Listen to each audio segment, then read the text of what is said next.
Hello and welcome back to another episode of a weekly Waypoint. Can you believe I'm still doing these? Today we are playing the Elder Scrolls Online and I'm going to show you how absurd the new Arcanist class is in Dungeons. And I'm also going to be talking a little bit about ESO Necrom because that hadn't quite released on console when we were talking last week. It was on PC, but I don't play this game on PC anymore. I could now that I've got a nice decent beefy PC.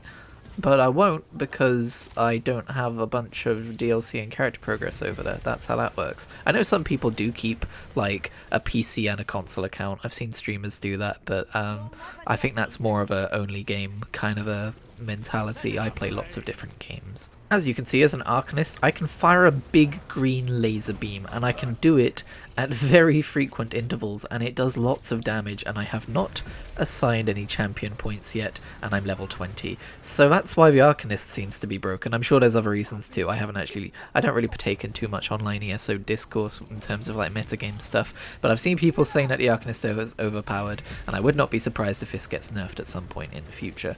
It's actually even more crazy in some dungeons, but I think because there were less Arcanists in this dungeon, enemies weren't melting quite as fast, but I've been in like a free Arcanist dungeon before, and you just melt everything before your path, and it feels great, so naturally it's going to be nerfed. I mean, I think it should be, but I think the inherent problem with it is how often you cast the laser beam, and I love it right now, but it's still quite new to me, and I'm wondering if it's ever going to get old, especially when I'm not playing the Arcanist in dungeons and I'm just seeing giant bright green laser beams being fired off every 2 seconds, because that's kind of what the metagame is for now, and even when it isn't, I kind of don't see that going away because it's a fun ability. Anyway, ESO Necrom is my favourite ESO chapter of all time.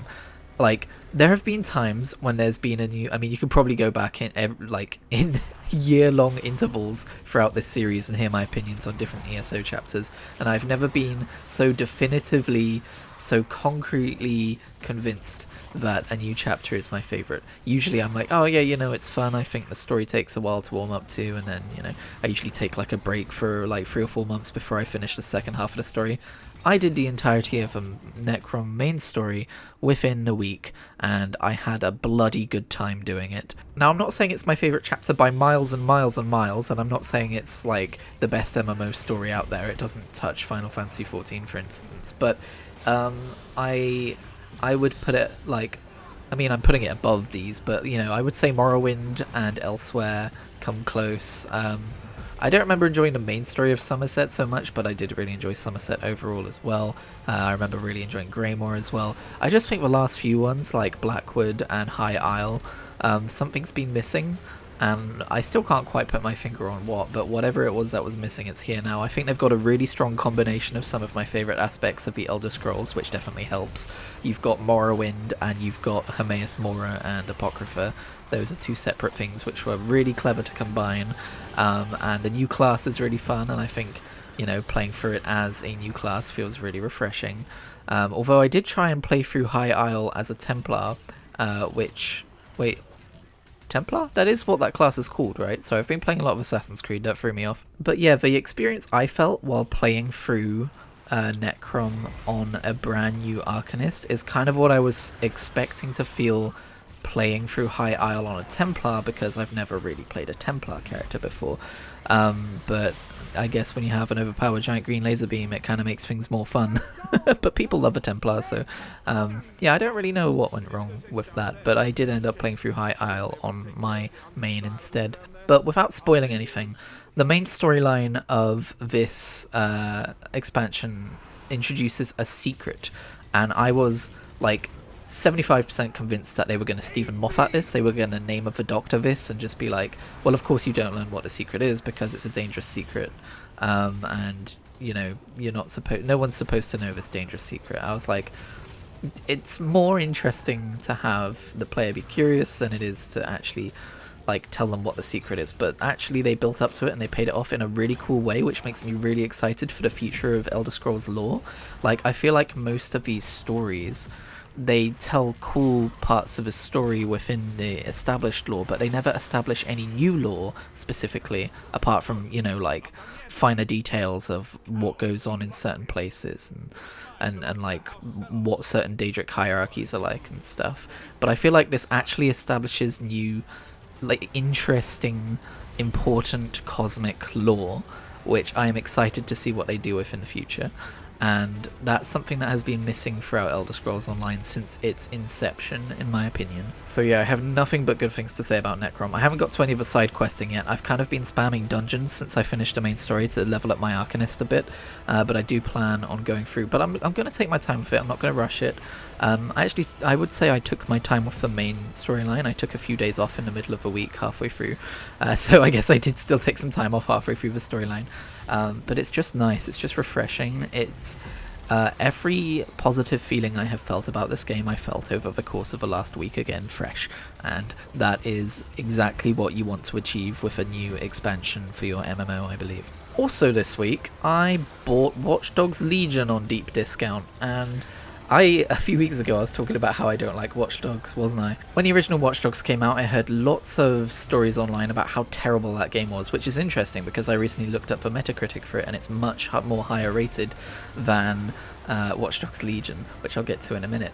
But I've also played a little bit of Watch Dogs 2, I think it was on PS Plus, so I played it back on the PS4, and I just could not get into that game, but I think that might have been more to do with the way it performed on the base PS4 than anything else. Because now I'm playing Watch Dogs Legion, and it's so good. We talk about underrated video games a lot, right? And usually when I talk about an underrated video game, I'm like, here is a very obvious reason why people do not like a game, and I think that that very obvious reason is easy to overlook.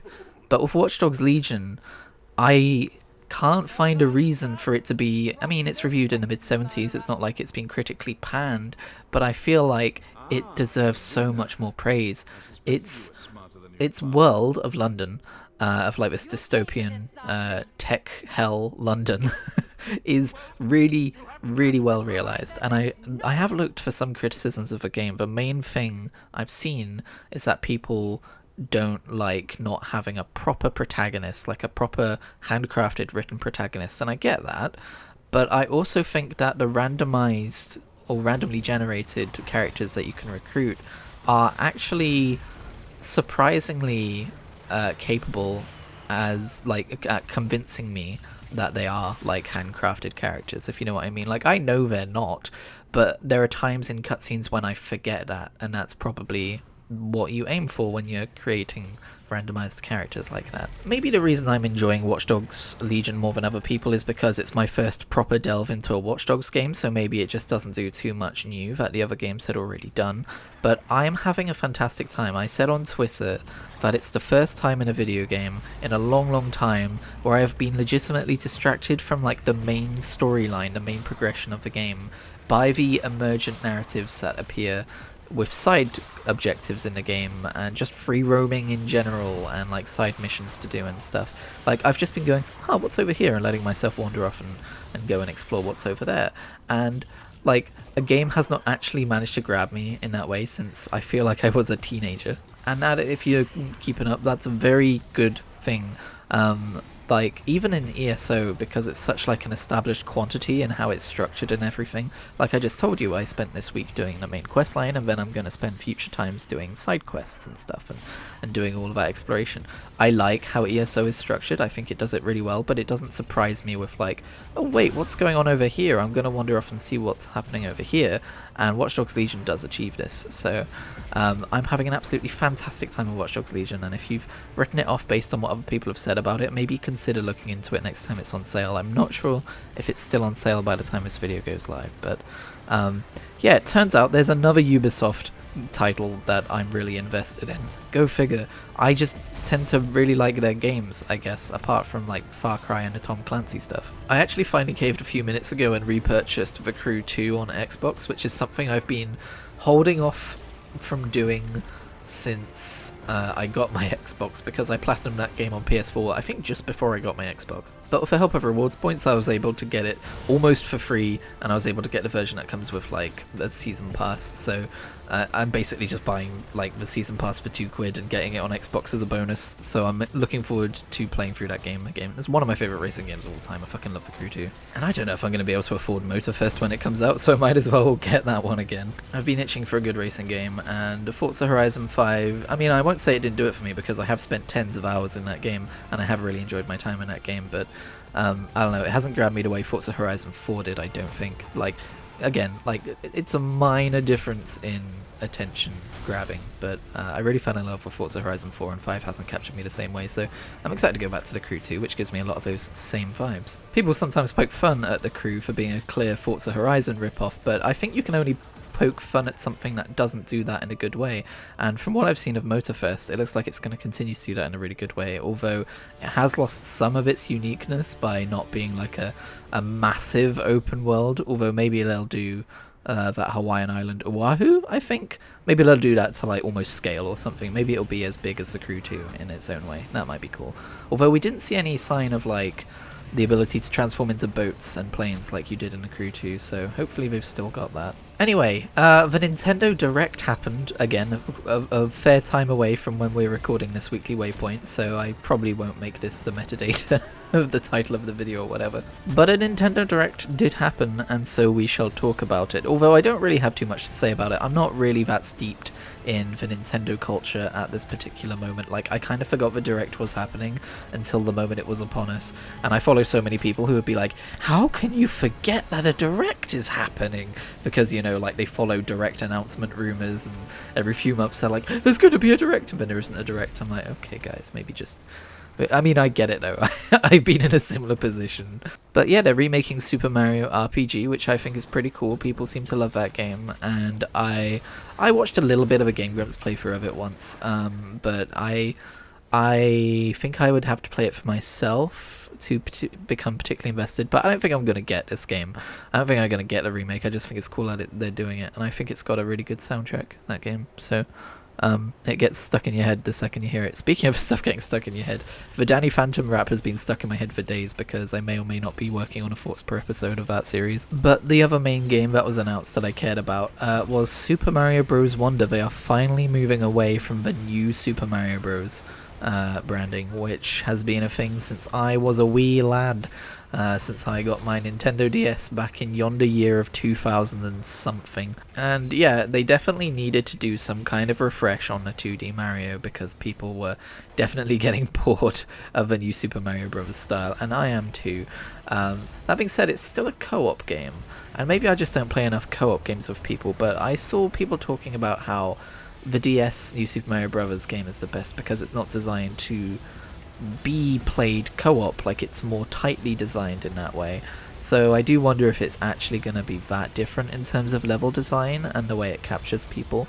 But you know, it looks cool, it looks fresh, it looks kind of psychedelic, which might be fun. It also gives me like Rayman vibes, like the original Rayman in its art style. And Rayman on the PS1 is a game that creeps me out in a way that I can't quite put my finger on. So I was kind of feeling a little icky with Super Mario Bros. Wonder, but I think I can probably get over it. Also, one last thing before we move away, because this is something I've been doing for weeks, and every single time I keep forgetting to bring it up. But I have been reading through the Flash comics on DC Universe Infinite, because... no particular reason. I guess maybe subconsciously I heard that the Flash movie was coming out with the Ghost guy, and I was like, hey, I want to, like, the Flash, the TV show, which I've only seen the first season of. I absolutely loved that show when I watched it. I was like, well, why don't I do the thing I'm doing with Spider-Man and find a curated reading list of, you know, from the earliest years to the latest, and read through that stuff. And I'm currently in the middle of the Wally West era, and I'm having a great time with it. Again, it's really fun to kind of like enjoy the earlier, campier comics and then see them mature a bit and all that. And actually, I also recently watched an 1.5 hour long documentary on YouTube by DC about the history of their comics, which was released a few years ago. And it's a great, like, contextual bit of knowledge to understand what era of comics I'm in and why they got to that point in comics. Not just from like a what the hell is up with the whole having Gold Age and Silver Age heroes as different people in the lore kind of a thing, although that is very nice to understand, but also like why comics got more serious and dark and how they changed as they got into the modern era and stuff like that. If you're a comic nerd, which I guess I am nowadays, it's a really good watch and you should go and find it. I think I just typed in like DC Comics timeline or something because I wanted a big timeline of the events that happened within the comics, which I actually never got around to looking at, but I found that video instead and really enjoyed it. Also, Star Trek update. I don't think I gave this either, which I did a few weeks ago. Apologies if I am repeating myself, but I'm pretty sure I haven't mentioned this on the show. I was mentioning that I couldn't get into watching Star Trek anymore because Netflix family sharing is all over the place and we weren't sure what was happening with that.